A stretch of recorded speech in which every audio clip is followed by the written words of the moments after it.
भाई साहब कसम भगवान रावण कौरव कंस का अत्याचार अगर एक साथ एक स्क्रीन पर देखना है तो पहुंच जाइए बलिया। अगर उत्तर प्रदेश के चुनिंदा हीरे प्रशासनिक अधिकारी देखने हैं तो पहुंच जाइए बलिया। जनाब आलसी लापरवाह अपनी गलतियों को दूसरे के ऊपर थोपने वाले ईमानदार कर्मठ अधिकारी देखने हैं तो पहुंच जाइए बलिया। सोच रहे होंगे इतने अपार अमूल्य हीरे उत्तर प्रदेश की सरकार ने सिर्फ बलिया में ही क्यों भेज दिए, आखिर क्या कारण है जनाब? सब्र करिए, सब बताएंगे भगवान कसम। तुमने सर्वगुण संपन्न इन अधिकारियों की अगर पोल पट्टी खोल दी तो जिस अपराध का खुलासा तुम करोगे मुजरिम उसी के बना दिए जाओगे। ये हुनर है इन अधिकारियों में। गुरु समझ तो गए ही होंगे हम किस मुद्दे और मामले की बात कर रहे हैं। दरअसल बलिया में पेपर लीक हुआ जिसके बाद चैन की नींद सो रहे प्रशासनिक अधिकारियों पर कोई फर्क नहीं पड़ा जब अमर उजाला के दमदार पत्रकार ने खबर को प्रकाशित कर दिया, जिसके बाद लखनऊ से आदेश किया कि मामले का खुलासा किया जाए और ब्रह्मोस बनकर पहुंचे उत्तर प्रदेश सरकार के अधिकारियों ने सीधा पत्रकार को उठा लिया।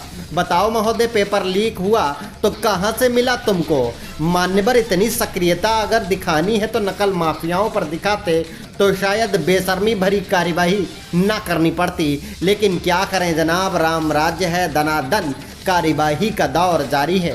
फिलहाल उत्तर प्रदेश में सबसे ज़्यादा इंटरमीडिएट पेपर लीक मामले पर कार्यवाही हुई और उन कार्यवाहियों पर प्रश्न चिन्ह भी लगातार उठते दिखाई दे रहे हैं।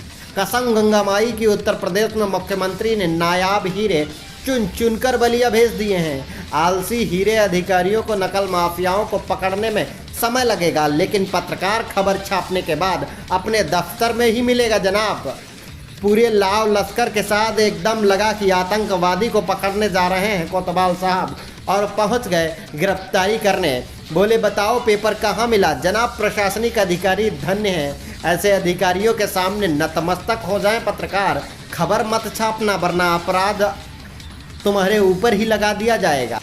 दरअसल पेपर लीक मामले में पत्रकार अजीत ओझा को पुलिस ने गिरफ्तार कर लिया। अपराध बस इतना है कि खबर मन मुताबिक नहीं छापी गई। अरे पेपर लीक हुआ था तो अखबार में निकालने की क्या ज़रूरत थी? डीएम साहब के चरणों में रख दिया होता जनाब। एसपी साहब भी गजब हैं, यहाँ धन्य रोट तोते की तरह बोलते हैं गुरु। पत्रकार की क्या भूमिका है ये जब पत्रकारों ने पूछा तब सुनिश्चित नहीं कर पाए। बोले भूमिका का तो नहीं पता लेकिन गिरफ्तारी कर ली गई है। गिरफ्तारी किस गुनाह में हुई ये भी नहीं पता इन अधिकारियों को, लेकिन जेल भेजने का फरमान जारी कर दिया। बेहयाई वाली कार्यवाही बलिया प्रशासन कर रहा है जिसका कोई मतलब नहीं जनाब। न कोई रोकने वाला है न कोई पूछने वाला, लेकिन अमर उजाला अखबार के वरिष्ठ संवाददाता और शीर्ष पर बैठे अधिकारियों में भी शर्म और लज्जा नहीं बची। उनके पत्रकार ने तो बहादुरी दिखा दी, लेकिन अमर उजाला के एक एक कायर बैठे हुए किसी भी अधिकारी ने इस खबर को छापना तक मुनासिब नहीं समझा। पत्रकार के पक्ष में एक शब्द भी नहीं निकाला। धन्य हो गुरु अमर उजाला वालों, अमर उजाला तुम्हारी ये खबर भी अमर हो जाएगी। फिलहाल वरिष्ठ पत्रकार की गिरफ्तारी उत्तर प्रदेश में चर्चा का विषय बनी हुई है। सबसे ज़्यादा इस बात की चर्चा है कि पुलिस वालों को ये नहीं पता कि पत्रकार को गिरफ्तार क्यों किया गया है, लेकिन गिरफ्तार कर लिया गया है।